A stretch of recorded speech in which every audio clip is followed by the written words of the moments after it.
तो दोस्तों, बिहार लोक सेवा आयोग के संदर्भ में बेसिकली सुप्रीम कोर्ट यानी कि जो हमारे कंट्री का उच्च न्यायालय है उधर से एक बहुत ही स्ट्रॉन्ग स्टेटमेंट आया है, जिसमें चीफ जस्टिस ऑफ इंडिया ने बोला है कि इस पर्टिकुलर केस के लिए सुप्रीम कोर्ट जो है वो कोर्ट ऑफ फर्स्ट इंस्टांस नहीं हो सकता। यानी कि सुप्रीम कोर्ट या उच्च न्यायालय एक ऐसा न्यायालय नहीं हो सकता जिसको कोई भी सबसे पहले बिना किसी लोकल कोर्ट या हाई कोर्ट पर जाए सबसे पहले जाके अप्रोच करें। अब ये जो पूरा मामला है वो एक्चुअल में पेपर लीक के संदर्भ में आया है, जिसमें कि अगर हम इस पूरी परिस्थिति को समझने की कोशिश करें तो बेसिकली जो बीपीएससी का एग्जाम था जो 13 दिसंबर को होना था, उस संदर्भ में देखा कि कुछ सेंटर्स पे पेपर लीक रिपोर्ट किया गया, जिसके चलते री एग्जाम बीपीएससी का ऑर्गेनाइज किया गया 4 जनवरी को। जो दोनों एग्जाम होने के बाद अब जो याचिकाकर्ता हैं वो सुप्रीम कोर्ट ऑफ इंडिया जाकर के बोल रहे हैं कि हम चाहते हैं कि जो प्रीलिम्स का एग्जाम है वो दोबारा से कंडक्ट किया जाए,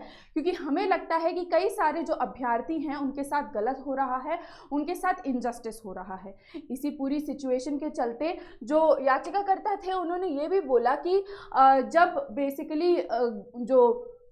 गांधी उद्यान था वहाँ पे जब प्रोटेस्ट चल रही थी तब जो पुलिस थी उन्होंने भी काफ़ी ज़्यादा बर्बरता निभाई, जिसमें कि ऐसा हो सकता था कि जो हाई कोर्ट है पटना का वो सुओ मोटू ले, यानी कि बिना किसी के इंटरवीन किए वो खुद से कुछ ऑपरेशंस अपने हाथ में लेकर उन सारे अभ्यर्थियों को बचाए या उनके राइट्स के चलते कुछ ऐसा कॉल ऑफ एक्शन ले जिससे कि उनको प्रोटेक्ट किया जा सके और उनको जस्टिस जो है वो सर्व की जा सके। लेकिन ऐसा कुछ नहीं हुआ, जिसके चलते जो याचिकाकर्ता थे वो काफ़ी नाराज थे और उन्होंने कहा कि जो भी अभी परिस्थिति बीपीएससी के केस में इन पर्टिकुलर चल रही है वो एज सच नहीं होनी चाहिए थी और ये बिल्कुल भी एक्सेप्टेबल नहीं है, जिसके चलते जो पिटीशन है वो फाइल किया गया सुप्रीम कोर्ट ने और कहा कि ये जितनी भी इरेगुलरिटीज़ हैं जो कि एग्ज़ाम के टाइम पे आती हैं उनको बंद किया जाए, उन पर रोकथाम की जाए और जितनी भी ये इरेगुलरिटीज़ बार बार रिपीट हो रही हैं, रिपोर्ट हो रही हैं, उनका जो इन्वेस्टिगेशन है वो सीबीआई द्वारा किया जाए। उसी के बाद वो एक तरीके से शान बैठेंगे कि ठीक है, हमें जो है वो न्याय मिल गया है, जस्टिस जो है वो सर्व हो चुकी है एंड जो भी अभ्यर्थी हैं वो भी थोड़ा शांति से बैठ पाएंगे कि ठीक है, हाँ अगर कुछ भी गलत हुआ आयोग की तरफ से भी तो भी कम से कम जो जुडिशरी थी वो उनके साथ थी। साथ ही साथ जो पिटिशन करता थे उन्होंने ये भी कहा कि ये जो एग्ज़ाम अभी रिसेंटली कंडक्ट हुआ है जो कि बीपीएससी का प्री एग्ज़ाम है उसको भी कैंसिल किया जाए और साथ साथ में पुलिस पे भी एक्शन लिया जाए जिन जिनने लाठीचार्ज किया था उन बच्चों पे जो प्रोटेस्ट कर रहे थे। हालांकि अगर हम इस पूरी सिचुएशन को समझने की कोशिश करें तो हम देखेंगे कि ये जो पूरा मुद्दा है वो काफ़ी ज़्यादा हेवीली पॉलिटिसाइज हो गया है, जिसमें एसपी जो थे और जो डीएम थे उनका भी इन्वॉल्वमेंट देखा गया है और बहुत ही क्लियरली ये भी डिमांड की गई है पिटिशनर्स द्वारा कि आप इन पे भी एक्शन लें, क्योंकि जो भी अभी हुआ है इस पूरे एग्ज़ाम के संदर्भ में वो जो जितने भी हमारे अभ्यर्थी हैं, जितने भी लोगों ने बेसिकली ये जो एग्ज़ाम लिया है, इस एग्ज़ाम में अपीयर हुए हैं, उन सब के लिए एक ठीक बात नहीं थी कि वो खुद सिविल सर्विसेज जो हैं उसमें जुड़ना चाहते हैं, जो आयोग है उसको उसमें सेवाकृत होना चाहते हैं, लेकिन फिर भी उनके साथ कुछ ऐसी परेशानियां उनको देखनी पड़ रही हैं जो कि बहुत ही ज़्यादा लेवल्स पे अवॉइडेबल है। बट अगेन क्योंकि जो आयोग है वही सपोर्ट नहीं करना चाहता तो उसके चलते जो ये परिस्थिति है वो कैसे तो भी कंट्रोल में नहीं आ पा रही। तो इस पर सुप्रीम कोर्ट ने बेसिकली टिप्पणी की और कहा कि ये जो आप बोल रहे हैं, आपने जो भी ये याचिका दायर की है उसके चलते आप डायरेक्टली सुप्रीम कोर्ट को जो है वो अप्रोच नहीं कर सकते, क्योंकि आर्टिकल 32 जो है वो गारंटी करता है कि आप first court of instance supreme court को सिर्फ और सिर्फ तब ले सकते हो जब आपके फंडामेंटल राइट या फिर जो आपके मौलिक अधिकार हैं उनका हनन हुआ है। जिसके चलते उन्होंने ये भी कहा कि आप श्योर जाइए कोर्ट के पास, लेकिन जो राइट कोर्ट होगा इस पर्टिकुलर नुआंस में, इस पर्टिकुलर सिचुएशन में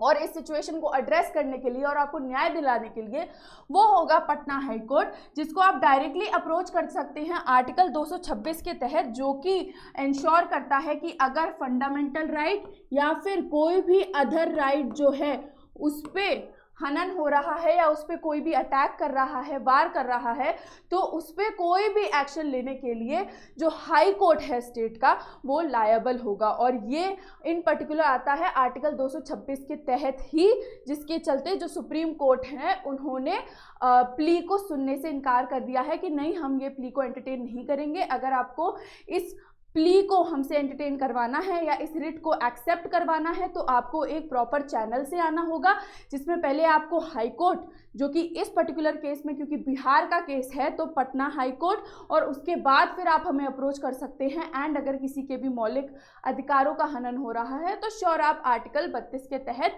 डायरेक्टली हमको अप्रोच कर सकते हैं। तो इसी सब के चलते जो है काफ़ी ज़्यादा भड़काव देखने को मिल रहा है, काफ़ी ज़्यादा गुस्सा देखने को मिल रहा है कि फिर से एक तरीके से जस्टिस डिनाई हो रही है, डिले तो हो ही रही है। एंड जो भी याचिकाकर्ता हैं वो काफ़ी ज़्यादा दुखी हैं इस पूरी सिचुएशन को देखते हुए कि फिर से जो है एक तरीके से हम देखें तो ये हार होगी उन सारे एस्पिरेंट्स की, जिन एस्पिरेंट्स का साथ अभी जो याचिकाकर्ता हैं उन्होंने दिया है। इस पर्टिकुलर केस की अगर हम बेंच की ओर देखें तो बेसिकली जो अभी चीफ जस्टिस ऑफ इंडिया हैं संजीव खन्ना जी, संजय कुमार जी और केवी विश्वनाथन जी ने इस पर्टिकुलर बेंच को लीड किया था, जिसमें जितने भी ये हमने अभी जो भी हमारे ये एडवाइसेस उन्होंने दिए और ये जितनी भी हमारी उन्होंने कोट अनकोट चीज़ें बोली कि नहीं हम ये नहीं कर सकते या सर्टेन चीज़ें जो है हमारी ज्यूरिसडिक्शन के बाहर है, उन सबको एड्रेस करने के लिए जितनी भी चीज़ें रिलेटेड थी उन पे जो टिप्पणियां की गई हैं वो इसी बेंच द्वारा की गई हैं। बेंच हमें पता होना चाहिए ताकि हम बेसिकली इसको कोट कर पाएँ। अगर कोई भी हमारा केस एज सच आता है हमारी एग्जामिनेशन में, हमें अगर गवर्नेंस के मुताबिक अगर कोई भी हमें केस स्टडी इंटीग्रेट करनी है तो जब भी हम बेंच को कोट कर देते हैं तो जो हमारा आंसर है वो और ज़्यादा एक्सेप्टेबल और हैवी हो जाता है। इसके चलते हम बेंच के बारे में भी डिस्कस कर रहे हैं। हालांकि ये मोर ऑफ द जो न्यूज़ है वो हमारे बीपीएससी अभ्यर्थियों के लिए है जो भी एग्ज़ाम में अभी अपीयर हुए हैं, कि जो भी लेटेस्ट अपडेट्स हैं वो हमारे चैनल पर आपको मिल पाए। काउंसिल ने हाईलाइट के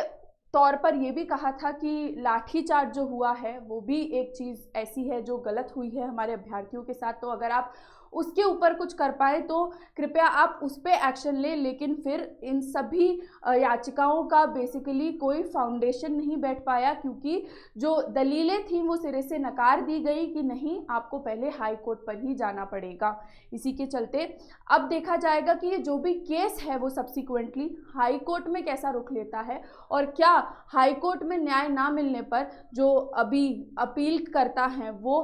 सुप्रीम कोर्ट पर जाते हैं या नहीं जाते, ये देखने वाली बात होगी। और यही सब अपडेट्स लेके हम लेट्स क्रैक यूपीएससी सीएससी के माध्यम से आप सारे बीपीएससी एस्पिरेंट्स के साथ जुड़े रहेंगे। इसी के साथ मैं आप लोगों को बताना चाहती हूँ कि जितने भी लोग यूपीएससी की तैयारी करने के लिए सोच रहे हैं उनके लिए जो ऑफर हमने एक्सटेंड किया था 8 जनवरी तक, उसका आज सेकेंड लास्ट डे है, जिसमें आपको मिलता है फ्लैट 60% ऑफ और सीएससी अश्योर की गारंटी, जिसमें 2026 का एग्जाम अगर आपका क्लियर नहीं होता है तो फिर आप हमारी तरफ से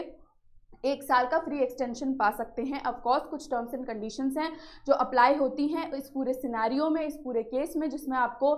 15 मेंस के लाइव टेस्ट, 25 प्रीलिम्स के जो लाइव टेस्ट हैं वो अपीयर होने होंगे, और साथ ही साथ आपके सर्टेन वॉच टाइम भी होना चाहिए हमारे प्लेटफॉर्म पर, तभी हम आपको एज अ लर्नर जो है एक्सेप्ट कर पाएंगे कि ठीक है हमारा जो बच्चा है उसकी तरफ से कोई भी कमी नहीं थी और हमें ही अब इसका साथ देना है आगे आके। साथ ही साथ जो भी बच्चे 2025 के प्रीलिम्स में अपीयर हो रहे हैं उनके लिए अभी एक प्रीलिम सक्सेस प्रोग्राम चलाया जा रहा है जो कि बैच 16 जनवरी से लाइव होगा। तो आपको अगर एक क्रैश कोर्स चाहिए रिवीजन का तो this is just the right batch, जिसमें आपको एक्सेस मिलती है कंप्लीट सिलेबस कवरेज की, जीएस प्लस सीसैट के 20 आपको प्रीलिम्स के मॉक टेस्ट मिलते हैं, करंट अफेयर्स का आपको एक्सप्लिसिट रिवीजन मिलता है और साथ ही साथ आपको डेडिकेटेड डाउट सॉल्विंग क्लासेस भी मिलती हैं। तो बिल्कुल देर मत कीजिए, प्लेटफॉर्म पर जाइए और यूज़ कीजिए मेरा कोड जो कि है NST लाइव, क्योंकि जब तक आप कोड नहीं लगाएंगे तब तक आपको ये जितने भी बेनिफिट्स हैं वो अवेल नहीं हो पाएंगे। तो अभी के अभी जाइए, क्योंकि कल जो है इस ऑफर का आखिरी दिन है और इसी के साथ जो है हम आते हैं हमारे अंत सेगमेंट पे, हमारे एंड सेगमेंट पे, जिसमें मैं आपको रिक्वेस्ट करना चाहती हूँ कि अगर आपको ये सेशन और इनिशिएटिव जिसमें हम आप जो लोक सेवा आयोग के एस्पिरेंट्स हैं, जो अभ्यर्थी हैं, उन तक ये जितनी भी अपडेट्स लाने की कोशिश करते हैं, अगर आपको ये अच्छा लगा हो इनिशिएटिव तो please do like, share, comment and subscribe to this channel let's crack UPSC CSE. With this is me Nandini, your UPSC CSE educator, signing off for the day. Hope you liked the session. Thank you so much for watching.